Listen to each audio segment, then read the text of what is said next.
Sud Radio Berkov dans tous ses états. Le face-à-face. Et jusqu'à 13h, nous sommes avec Lou Garance pour ses chroniques noires d'un hussard de la République aux éditions F. Deville. Bonjour. Bonjour Lou Garance. Alors écoutez, vous êtes la stagiaire la plus prolixe et la plus, je ne dirais pas comique, mais vous avez un humour ravageur, je dois dire. Chronique noire d'un hussard de la République, et vous n'avez pas cédé plutôt, incroyable, au féminisme en bien, vous n'avez pas écrit de la hussarde de la République. C'est très grave, vous savez qu'Oser le féministe est déjà à votre recherche, hein, je vous le dis en passant. Alors expliquez-moi. Je pense bien. Ouais. Alors le sous-titre est les errances d'une professeure stagiaire à l'éducation nationale. Alors vous avez fait effectivement, d'abord c'est intéressant ce stage, donc vous êtes doctorante, vous avez fait, vous avez été en stage je pense en 2019-2020, hein, c'est bien ça? Oui, 2019-2020, oui, c'est ça. L'année de la pandémie, en fait, quand la pandémie a commencé. C'est ça, voilà. Et vous racontez, effectivement, donc il y a la pandémie au milieu, et vous tenez votre journal de août à juin, c'est bien ça, où vous racontez effectivement votre entrée, votre découverte de cet univers... j'allais dire impitoyable, c'est pas Dallas, l'éducation nationale, mais il y a quelque chose d'assez fort dans tout ce que vous racontez. Et je dois dire que, écoutez, moi j'aime beaucoup votre livre, je le recommande aux auditeurs parce que c'est très bien écrit, c'est amusant. Mais alors dites-moi, vous êtes toujours à l'éducation nationale ? Oui, mais vous faites preuve je suis toujours à l'éducation nationale. Mais vous faites preuve d'un masochisme tout à fait remarquable. Parce que quand on vous lit, non mais c'est vrai, c'est très intéressant parce qu'au fond, vous avez tendu un miroir sur tout ce qu'on ne sait pas vraiment sur l'éducation nationale, et je trouve votre bouquin est plus intéressant qu'une cinquantaine de traités de l'extérieur là-dessus, parce que vous racontez au jour le jour ce que vous vivez. Et alors, je voudrais justement que vous nous racontiez un peu à la fois cette espèce de alors le néoprof 4.0. Alors vous avez vécu dans l'univers de 4.0, on met l'enfant au milieu du village, et alors les choses extraordinaires, on va commencer par ça, c'est l'inspecteur qui vous dit pas de moyenne de classe en dessous de 9. C'est-à-dire, vous dit, voilà, c'est très simple, vous allez donner des notes, vous allez le faire, mais hors de question, c'est quand même hallucinant. Je dis ça, on tombe à la renverse, c'est quoi? Expliquez-nous. Cet univers, c'est quoi? Ouais. Alors, je vais vous expliquer. Bon, alors c'était déjà le proviseur, effectivement, de l'établissement. Alors, tous les proviseurs ne sont pas comme ça, hein. C'est-à-dire que là, ça a été dit de manière très, très officielle, ce qui est déjà assez surprenant, parce que d'habitude, c'est très officieux. Ouais. Bon, pourquoi est-ce qu'il ne veut pas de moyenne en dessous de 9 tout simplement pour l'image de l'établissement, et aussi une manière de surveiller les enseignants par rapport à leur notation. C'est-à-dire qu'il faut noter dans la novlangue de l'éducation nationale en tant que bienveillance, oui. C'est-à-dire essayer de remonter les notes pour que une moyenne, en tout cas que 80% au moins aient leur bac, donc il faut qu'on remonte les notes.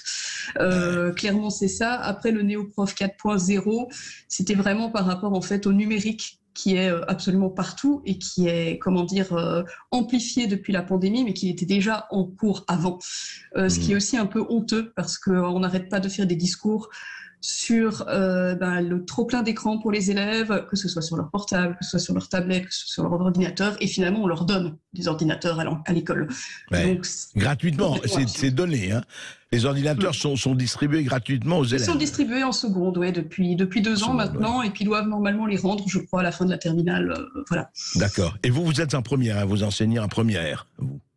Oui, en lycée, en seconde et première, oui. C'est ça. Alors d'abord, je voudrais comprendre ça par rapport à effectivement le cadre, c'est-à-dire ce n'est plus du tout la méritocratie, ce n'est plus du tout l'effort, c'est quoi? Qu'est-ce qu'on vous demande de former ces élèves que vous en première, que vous avez pour le français, etc., la littérature, qu'est-ce qu'on vous demande de former, quoi et qui? C'est-à-dire on voit que les buts même de la formation, on le sait, on a beaucoup parlé de la pédagogie, des lois qui se sont succédées, mais l'impression qu'on a dans votre livre, que vous avez été formé de manière très humaniste, et qu'on a l'impression que maintenant c'est terminé, il faut fabriquer quoi? Des bons produits, des bons obéissants, c'est quoi? Alors, c'est une excellente question. Surtout des bons produits. Comment dire? J'ai envie de vous dire, ça dépend des établissements. Mais en gros, maintenant, par exemple, ça dépend aussi du ministère, hein, mais en ce moment, maintenant, il faut mettre le paquet sur l'oral. Donc, il faut qu'ils sachent bien parler. Ouais. Mais on est très loin justement de cette idée de rhétorique à la manière d'Antiquité grecque, c'est-à-dire de savoir exprimer clairement ses idées, construites avec une culture. Ouais. Là maintenant, on prône une forme d'efficacité. En fait, on veut des managers, on veut des vendeurs, on veut du marketing. Enfin, on veut tel que le monde est actuellement, c'est-à-dire effectivement en fait, à l'INSPE, qui est en fait la manière de former les enseignants, en fait, oui. C'est vraiment le message. Il faut que les élèves sachent bien parler. Ça, c'est effectivement ce qui est cohérent, hein, ce qui est logique. Sachent bien parler pour savoir bien vendre. Exactement. En fait, c'est ça. Nous aussi, hein, d'ailleurs. Il y a une sorte de formatage et de double langage là-dessus. Alors évidemment, ils ne sont pas tous comme ça, mais c'est un petit peu ce qu'on essaye de nous vendre durant l'année. Et le programme de première est exactement, montre exactement cette tension. C'est-à-dire qu'on va donner des ouvrages, imposer des ouvrages qui sont extrêmement classiques, comme La Princesse de Clèves, comme du Beckett, qui est complètement hors du niveau des élèves, parce que c'est quand même quelque chose de très compliqué. Oui, et en même temps, en voulant les pousser vers le haut, en fait, on nivelle par le bas, parce que ces œuvres-là, ils ne sont pas accessibles aux élèves, donc on va essayer de les rendre accessibles. Donc comment on fait pour les rendre accessibles? En fait, on fait une forme de démagogie. On essaye de... Enfin, je le dis dans le livre un petit peu avec de l'humour, mais effectivement, on fait des jeux et des claquettes pour qu'ils essayent de comprendre, ce qui, en fait, donne une sorte de schizophrénie de l'enseignant. En même temps, il faut élever les élèves, mais on a perdu le sens de les élever parce que finalement, on essaie de vendre une méthode, en fait, une sorte de packaging sur comment faire un bon commentaire, comment faire un bon oral, avec quelque chose de tout prêt. Et ce qui fait que les élèves, en fait, ne réfléchissent plus par eux-mêmes, en fait. Vous voulez dire, oui, on a abandonné ce que vous dites, Lougaran. C'est quelque part, je dirais, ce qui est quand même fondamental, l'éducation à la pensée critique, à penser par soi-même. Ce n'est plus dans les schémas. C'est plus ça qui est important. C'est les résultats. Oui. Voilà, c'est exactement, c'est le résultat et c'est une manière d'appliquer. C'est-à-dire que quand ils vont répondre, ils vont répondre pas par rapport à ce qu'ils pensent que ce qui est juste, mais est-ce que le professeur pense que c'est juste? C'est plutôt ça la nuance.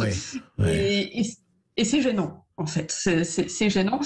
Et bon, effectivement, après, ce sera édulcoré à travers des cours où on nous enseignera, à nous, professeurs, de faire des cours, disons, accessibles, c'est-à-dire avec des groupes, avec des îlots, avec des jeux, avec sortes de choses comme ça, où effectivement le cours magistral n'est plus de mise, alors non pas que ce soit formidable le cours magistral, mais en fait de donner un petit niveau de réflexion, un niveau en fait, tout simplement, qui est sans cesse rabaissé. Est-ce que vous pouvez me donner les exemples, ils abondent dans votre livre, et vraiment c'est très intéressant, est-ce que vous pouvez donner un exemple que vous avez vécu, par exemple, par rapport à tel ou tel livre, etc., avec un ou des élèves? Comment est-ce que vous pouvez donner, par exemple, un exemple, parce que vous donnez beaucoup, je ne vais pas les citer, mais vous en donnez beaucoup par rapport à tel ou tel bouquin, etc. Est-ce que vous l'avez compris? Est-ce que vous l'avez pas compris? Est-ce que vous le résumez? Est-ce que vous l'avez pas résumé? Les élèves, au fond, sont plutôt, on va pas généraliser bien sûr, sont plutôt passifs, attendent, ou plutôt effectivement prennent l'initiative? Alors là, ça dépend totalement des élèves. Il y en aura toujours quelques-uns qui s'en sortiront, hein, très honnêtement. Mais comme ils sont 35, les très bons vont s'ennuyer et les très mauvais vont s'ennuyer aussi. Donc en fait, tout le monde s'ennuie. Enfin, tout le monde s'ennuie. Non, mais je comprends ce que vous voulez dire. Nuancer. En fait, c'est plutôt le nivellement par l'ennui, quoi.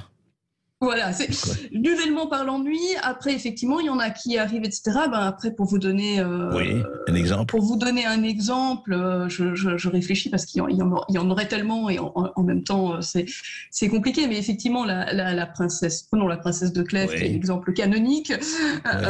C'est vrai que les atermoiements de Madame de Clèves sur dois-je être avec le duc de Nemours, mais en même temps, je suis mariée, que faire? ça leur parle pas du tout. C'est complètement abstrait. Et en même temps, il y en a que ça leur parle, mais ce qui est intéressant, c'est qu'ils sont de plus en plus rigides. C'est-à-dire que pour eux, la princesse de Clèves, elle ne doit absolument pas avoir de relation hors mariage. C'est comme ça. Ah oui. Quelle horrible personne. Ils sont très moraux, quoi. C'est très moraux. Ouais. Il y en a qui sont très très moraux, ouais.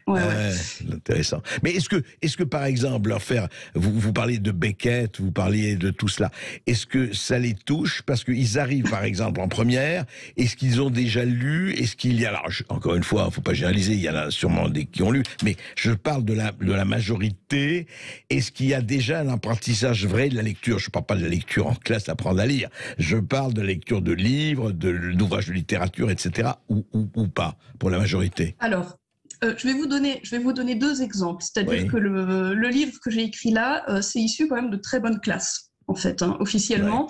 Ouais. C'est-à-dire que la plupart ont quand même eu une toute petite expérience de lecture. Ils ne lisent pas tous les soirs du Victor Hugo, mais en tout cas, ils ont lu et ils savent lire et ils savent décortiquer globalement un texte. Et ça ne donne pas non plus un niveau de folie, mais en tout cas, ils y arrivent.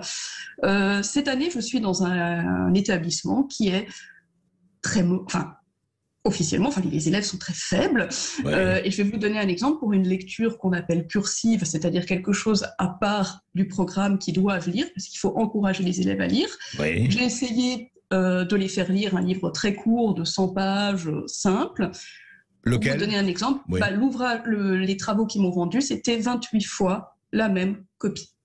C'est-à-dire qu'il y a eu un élève qui a lu le livre, et ils se sont tous refilés la copie, et l'élève m'a dit « Oh mais madame, pour une fois que j'achète un livre, c'est le premier livre que je lis. » Et c'était celui qui avait fait le travail pour tous les autres. C'est-à-dire qu'il y a eu un élève qui a fait une copie, et les 28 autres ont reproduit la même copie, mot pour mot. Mot pour mot. Oui. Intéressant ça. Écoutez, mot pour mot. C'est le triomphe de l'imprimante, ça c'est bien. Non mais c'est ça. Non, ils ont tous recopié manuscritement. Faut laisser l'effort pour la copie. À titre juste de curiosité, c'était quel livre, Lou Garance? Écoutez, c'était un livre actuel, une pièce montée sur effectivement un mariage sur différents points de vue, voilà. Et alors, et au fond, aujourd'hui, vous dire ce qui intéresse peut-être la hiérarchie, et on va aussi parler, parce que vous parlez des parents, mais on va se retrouver, parce qu'il y a vraiment, je vous dis, c'est le miroir promené au long d'un préau d'école et d'une salle d'école, à lire vraiment ce livre, La chronique noire d'un hussard de la République. On se retrouve avec Lou Garance tout de suite après ceci. Et nous sommes toujours avec Lou Garance pour son livre, son compte-rendu de stage. Oui, je ne sais pas, elle nous dira si elle a eu une bonne note pour ce compte-rendu, qui vient de paraître aux éditions F de Ville, qui est vraiment très, très, très instructif, je dirais, au bon sens du terme, avec ses errances à l'éducation nationale. Juste, Lou Garance, est-ce que vous avez sanctionné comment vous avez réagi en recevant les 28 copies, mot pour mot, exactement de la même tenue? Vous avez sanctionné ou pas? Pardon, oui, j'ai sanctionné. Alors, j'ai mis au bout de la 6e ou 7e copie, pareil. Je me suis dit, je vais limiter à 5 sur 20. Et puis, en fait, un élève est venu me voir et il m'a dit, madame, c'est moi qui suis l'original des 28 copies. Avec les autres élèves qui disent oui, c'est lui qui a fait le travail. Donc, au moins, ils sont honnêtes. Ouais, c'est bien. Donc, je l'ai un tout petit peu valorisé, mais je lui ai quand même pas mis la moyenne parce que ça ne se fait pas, en fait. Voilà. Donc, c'est tout, mais... C'est vrai. Alors... Après... Mais vous savez, alors juste, je vais vous dire, on a parlé justement en studio, et les collaborateurs qui font l'émission avec moi m'ont dit que eux, alors ils l'avaient fait, ils ont la trentaine, eux, l'un 25, l'autre 30. Il m'avait dit qu'il avait fait, mais regardez, il y avait quand même un progrès, ils changeaient quand même les mots. C'est-à-dire, ils se copiaient les uns les autres, mais au moins ils faisaient les efforts de changer quelques paragraphes. Voilà. Mais pour revenir à ça, dites-moi, en fait, aujourd'hui, vous êtes titularisé, enfin, vous étiez déjà titularisé, d'ailleurs. Le stage, c'était... Non. Quand on est en stage, en fait, on attend la titularisation. C'est-à-dire qu'en gros, on a le concours. Oui. Et on a une année à mi-temps qui permet la titularisation à la fin de l'année. D'accord. Ah oui, c'est ça. Mais vous avez eu le concours déjà, oui. Oui. Et là, vous êtes titularisé. Oui, là Très oui. bien, très bien. Alors, Peut-être plus pour longtemps, mais... non, mais écoutez, vous avez eu la franchise et le courage de dire ce qui se passe.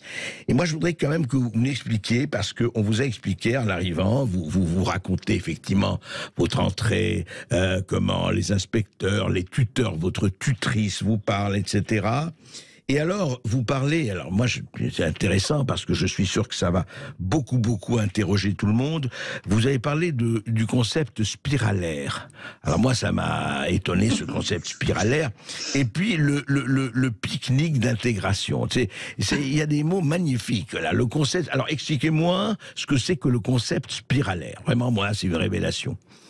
Alors, le concept spiralaire, c'est quelque chose qu'on fait naturellement, mais il faut mettre un mot compliqué dessus pour pouvoir l'officialiser. Oui. C'est en gros revenir sur les choses qu'on a déjà vues. Comme effectivement il y a beaucoup d'informations, on fait du spiralaire, c'est-à-dire qu'on tourne et on revient sur des notions qui ont déjà été vues avant, sur les séquences suivantes. En fait. Donc oui, j'ai bien compris, merci. Comme ça, quand je retrouve un sujet avec quelqu'un, je ferai une émission spiralaire. Voilà, on peut briller dans un dîner. Absolument. Et alors, le pique-nique d'intégration. Vous avez été convié à un pique-nique d'intégration. Alors, est-ce que c'est pour accueillir de nouveaux immigrés? C'est quoi? Alors, très honnêtement, je n'y suis pas allée. Au risque de désintégration, donc du coup, je ne suis pas allée au pique-nique d'intégration. Mais en fait, c'est quoi? Ça signifie quoi, en l'occurrence? Vous savez ou pas? Être intégré dans la grande maison de l'éducation nationale, c'est-à-dire qu'on va tous faire un pique-nique, parler de nos élèves, parler de nos cours, enfin, comme les soirées entre profs où les profs parlent toujours de leurs élèves, c'est tout. Alors abordons deux sujets, on en aurait pour des heures malheureusement, c'est la radio, mais il y a deux sujets qui m'ont passionné, c'est...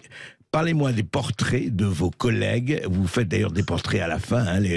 J'ai beaucoup aimé. D'ailleurs, je signale aux éditeurs du Sud Radio qu'il faut encore lire le bouquin. Et vous faites des portraits de professeurs tout à fait passionnants. Je veux dire, les types de professeurs. Et effectivement, il y a les typologies de professeurs que vous avez côtoyés. Oui, alors là vraiment c'était pas du tout, absolument pas pour taper sur des collègues. Enfin j'espère que ça s'est vu d'ailleurs. Non, c'est pas insultant ni péjoratif. Non. Après, c'est vrai qu'il y a des types. Il y a des types, des typologies, mais comme dans tous les métiers, en fait, dont je fais partie aussi, où on essaye soit effectivement d'être un enseignant dans la norme et de répondre aux exigences de l'éducation nationale, et donc avec simplement la volonté de bien faire. Et c'est vrai qu'il y en a beaucoup, et heureusement, que ce soit par rapport à ses valeurs à soi ou par rapport aux valeurs de l'éducation nationale, ça on ne sait pas toujours la différence. Et puis, il y a les professeurs qui, effectivement, essayent tout simplement de transmettre leur savoir, mais en dehors du carcan en fait, de l'éducation nationale. Et c'est une manière aussi de montrer que ceux-là ne sont pas forcément remerciés pour leur bon et loyaux service. Et ça, c'est ce que j'essayais de montrer aussi. En fait, il y a une hiérarchie très très spécifique, effectivement, on va en parler, mais je voudrais aborder un autre chapitre dont vous parlez, d'ailleurs ça fait des dialogues assez savoureux, les parents d'élèves. Alors, votre expérience avec les parents d'élèves quand ils viennent vous voir par rapport à leur fils chéri ou leur fille adorée? Alors, en fait, il y a eu une phrase malheureuse un jour au ministère qui a été très très mal comprise. C'était de dire que les parents sont acteurs de l'éducation nationale. Ah oui, carrément.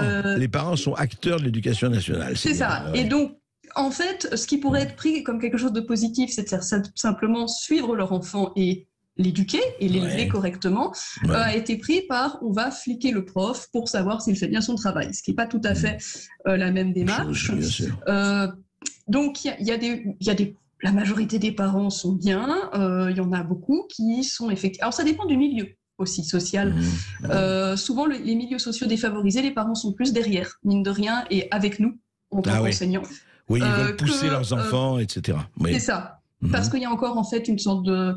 C'est bête, mais de respect de la profession, de respect de, tout simplement, ils savent qu'on essaie de faire du bon travail. Et puis, il y a certains milieux plus favorisés où là, les parents, c'est clairement connu, posent plus de difficultés. En quel sens C'est mon Donc, fils qui a raison, c'est pas vous qui avez raison, c'est ça? Alors, Ouais. déjà, ça, effectivement, c'est mon fils qui a raison et c'est pas vous qui avez raison. Et puis, indirectement aussi, vous n'avez pas suffisamment fait d'exercice de commentaires, vous n'avez pas fait suffisamment ci, mon fils ou ma fille n'est pas assez préparé par rapport à ça, etc. J'ai eu un parent d'élève, par exemple, qui m'avait expliqué un jour qu'il aurait fallu que je mette la moyenne à son fils. Alors, Ah bon? propose Ouais. très gentiment de faire mon travail, en fait, afin qu'il puisse donner une moyenne. Vraisemblablement, je ne suis pas assez qualifiée. Donc, voilà, ce genre de choses qui sont... Oui, oui. C'est-à-dire que si mon fils n'a pas la moyenne, c'est votre faute, quoi. Voilà, C'est ça. c'est ça. C'est souvent ça. Ça, c'est quelque chose, effectivement, qui a été très intensifié ces dernières années, parce qu'en fait, on est dans une sorte de clientélisme. C'est Ouais, du c'est ça. clientélisme, c'est-à-dire que le parent et l'enfant sont des clients, ce n'est plus du tout un service public, et donc on ne fait plus la différence et la distinction entre, ben oui, mon enfant est à l'école et c'est un milieu à part, où il a des droits et des devoirs comme tout le monde, mais c'est à part. Bien Maintenant, sûr. c'est une sorte de service qu'on donne pour, ben voilà, on est à leur service en fait, au sens littéral. Supermarché, quelque part. Mais il y a une chose, est-ce que de ce point de vue-là, oui, et d'ailleurs c'est fou parce que vous voulez vous-même, vous dites ah c'est bête, mais dans les familles défavorisées, en tout cas dans certaines, on respecte le travail, on respecte la profession. C'est quand même hallucinant de voir qu'on en est au stade où on ne respecte plus le travail des profs et la profession, et puis la profession et leur indépendance parce que c'est fondamental.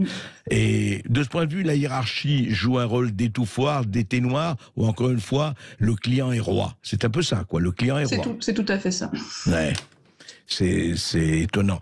Et alors, aujourd'hui, 2 ans après, vous avez écrit votre livre, vous êtes, du point de vue de ce qui se passe, on en est au même stade. Enfin, rien n'a bougé, c'est ce que vous décrivez, c'est la réalité, en tout cas, ce que vous avez vécu, mais pas seulement, parce qu'il y a eu beaucoup de témoignages que nous avons reçus, et effectivement, vous reflétez une réalité assez répandue. Alors en fait, le point de vue est toujours le même. Alors maintenant, en tant que titulaire, qui n'est pas tout à fait pareil qu'en tant que stagiaire, parce que finalement, les stagiaires sont beaucoup plus suivis, hein, tout simplement. On est derrière maintenant. Le point de vue n'a pas tellement changé en fait. Je découvre simplement maintenant d'autres difficultés qui sont donc... comment dire, dans le fait que enseigner dans des milieux difficiles avec des élèves qui sont largués en fait, hein, et en fait là encore c'est à ce stade c'est plus de la faute des élèves, ils ont essuyé 2 ans de pandémie, les enseignants font ce qu'ils peuvent mais ils n'ont pas, c'est ce que vous disiez, hein, de liberté pédagogique qui est un peu piétinée en fait, hein, même si on parle de liberté pédagogique, en réalité elle est de plus en plus restreinte, et là on nous demande de faire dans des milieux très très difficiles des méthodes de commentaires et de dissertation, enfin de choses de 4 pages. Eux, si déjà ils écrivent correctement 3 lignes sans faute, c'est déjà une victoire en fait. Donc il y a cette sorte... Là, j'observe vraiment, après 2 ans, cet écart grandissant, un abîme en fait entre les exigences qu'on leur demande et leur niveau, et en même temps qu'il faut toujours niveler par le bas parce que finalement on leur ment, c'est-à-dire qu'on va leur donner des notes mais elles ne sont absolument pas représentatives de leur niveau. Ouais, c'est ça. Enfin, voilà. C'est ça. Merci beaucoup pour votre franchise et votre courage. D'ailleurs, Lou Garance, je pense qu'on reparlera de tout ça dans les semaines, les mois à venir avec vous, parce que c'est fondamental. Enfin, on va pas dire les clichés qui forment les générations, qui éduquent les générations. Eh ben, c'est vous, hein. C'est vous. Et si effectivement on ne vous laisse pas faire votre métier comme il devrait être fait, il y a vraiment un problème. Merci, et encore une fois, lisez ce livre, Chronique noire d'un hussard de la République, tant qu'il y a des hussards et tant qu'il y a de la République. Et c'est publié aux éditions F. Deville. Et dans un instant, avec Céline Alonso, vous allez parler de la face cachée de nos politiques, de leur généalogie et donc de leurs ancêtres. À tout de suite.